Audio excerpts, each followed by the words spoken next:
港の風、記憶の鼓動、レクザムホールの夢の後、街を歩くと見つかる不思議。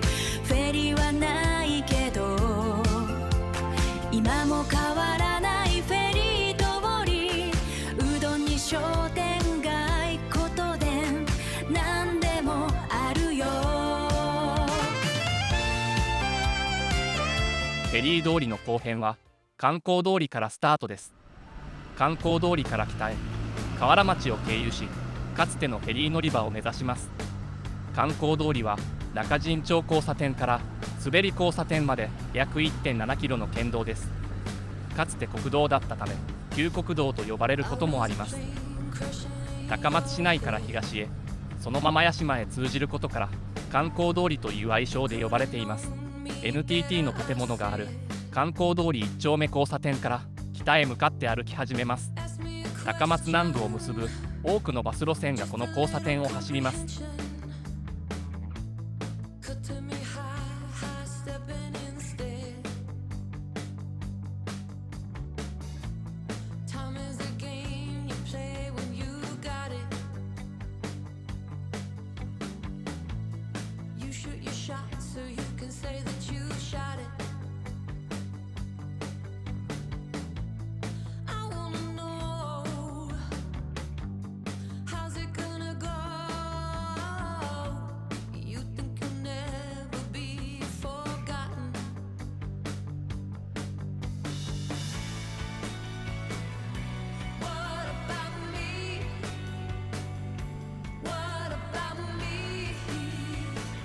200メートルほど歩くと河原町駅のペデストリアンデッキが見えてきます。高松でペデストリアンデッキが整備されているのは高松駅と河原町駅の2カ所です。琴電の3つの路線が乗り入れるターミナル駅です。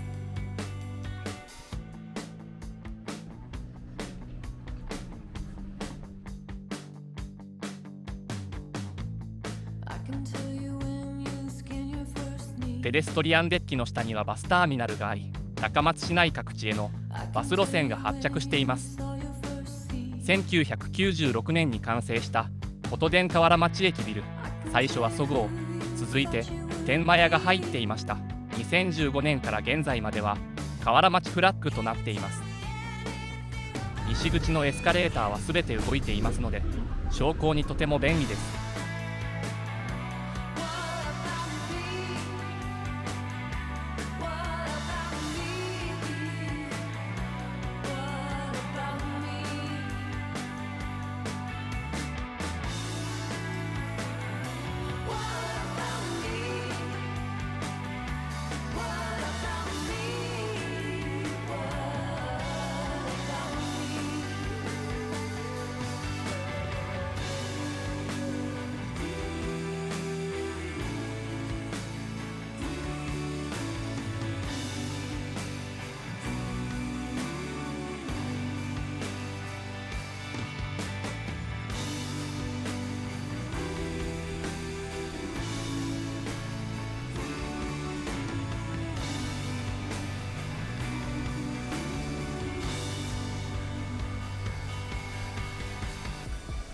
河原町駅から100メートルほど北へ歩きます。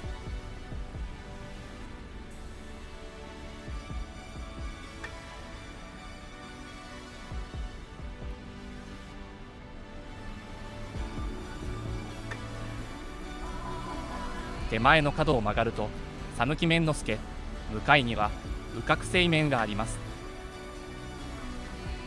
夜のうどん屋さんが一斉にオープンし激戦区となっています。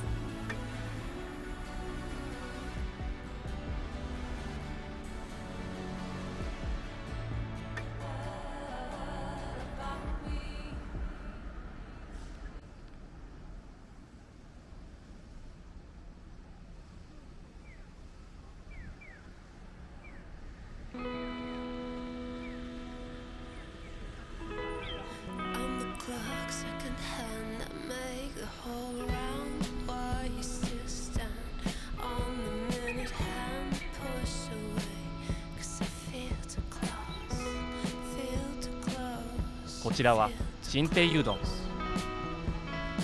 どのうどん屋さんにも週末には行列ができる人気店です。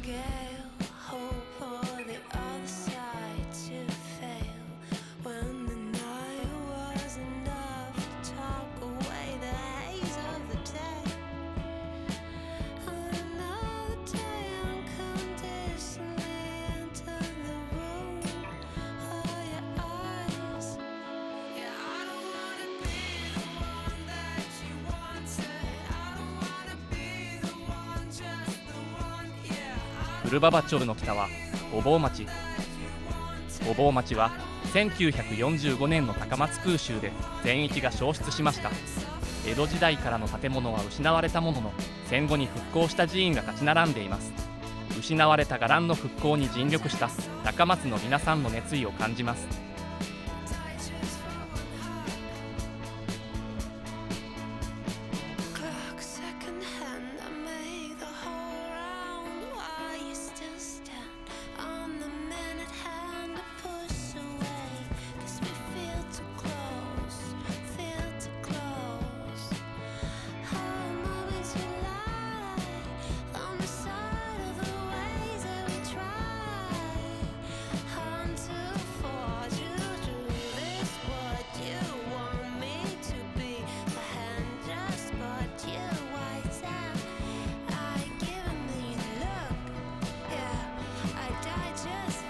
イマジン町交差点で美術館通りと交差します。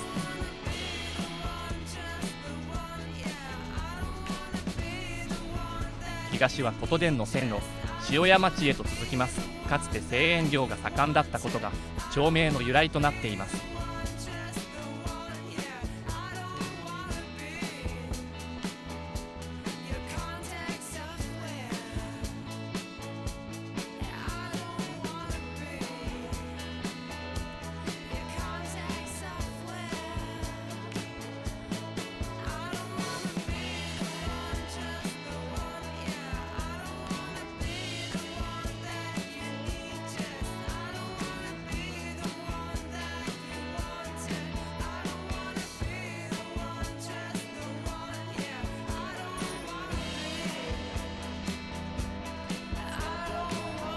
大工町百軒町を抜けると片原町商店街のアーケードが見えてきます。東は琴電片原町駅、西は丸亀町商店街へと続いています。屋根があるため一度入れば日よけや雨よけになり、通勤通学の時間帯はとても混み合います。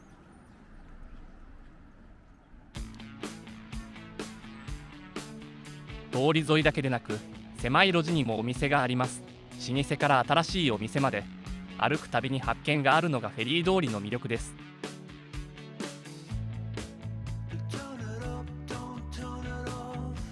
讃岐うどん縁屋の前を過ぎると内町三越通りと交差します。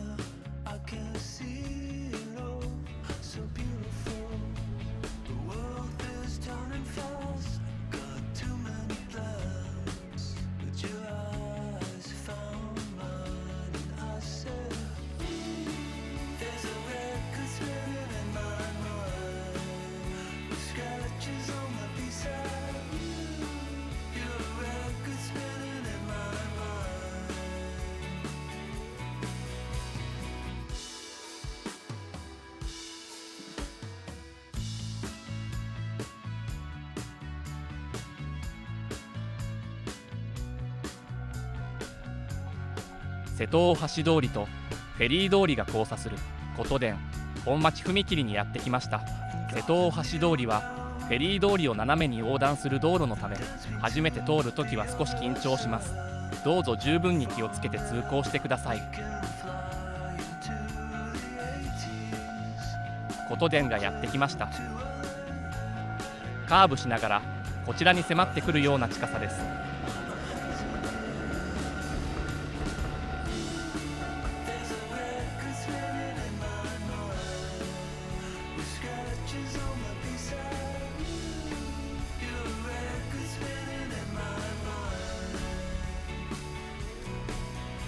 本町踏切を渡ると右手に歩行者信号があります。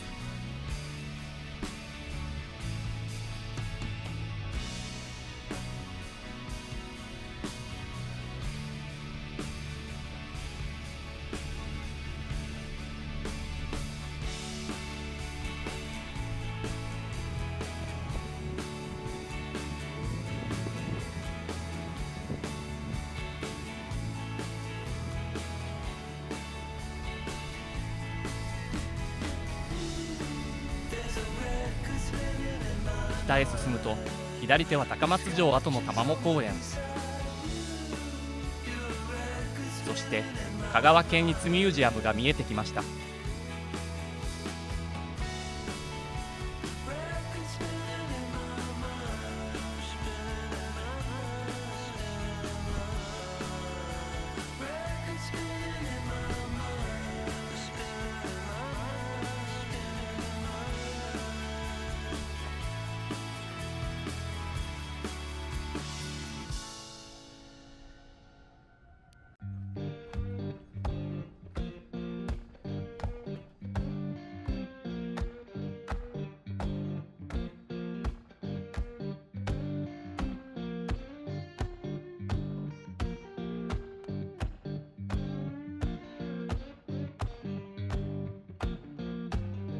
Magnolia town was humming, smoke lay on the ground.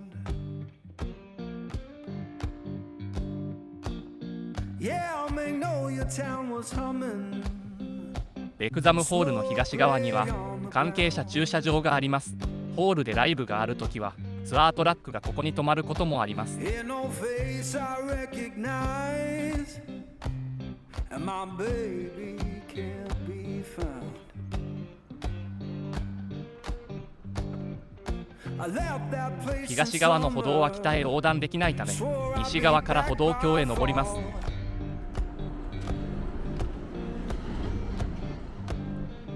I left that place in summer, swore I'd be back by fall. Now the porch is bare and broken, and her name's gone from the wall.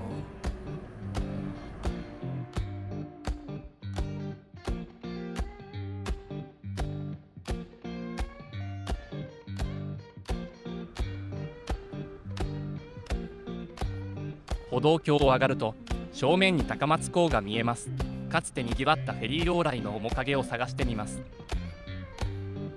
通称水木通り、ここから西へ国道30号線となります。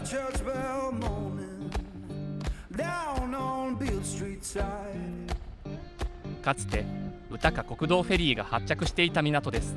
岡山の宇野と高松の港で宇港国道の海上区間にあたるため国道フェリーと呼ばれていました。現在この場所から発着するフェリーはありません。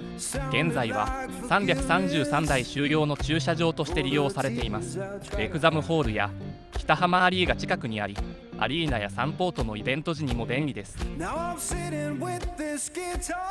こちらがかつてのフェリー乗り場です。ここから次々に車両が入っていったのですね。フェリー通りを直進し、そのままフェリーへ、かつての四国の玄関口、ここから皆さん本州へ渡っていったのですね。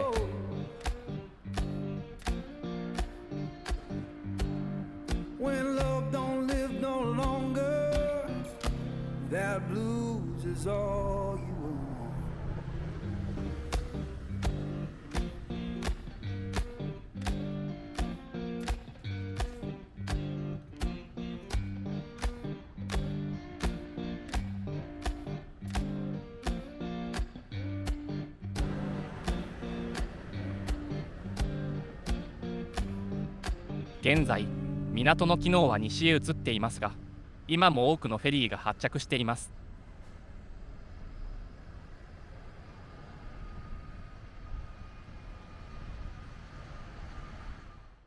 高松レクザムホールを通り過ぎ、美術館通りでアートに触れて、フェリーはないけど今も変わらないフェリー通り、うどんに商店街、ことで何でもあるよ。街を歩くと見つかる不思議。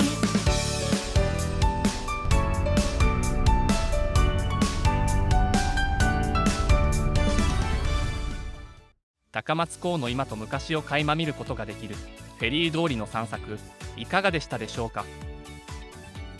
2度目、3度目の高松旅行の際にはぜひ立ち寄ってみてください。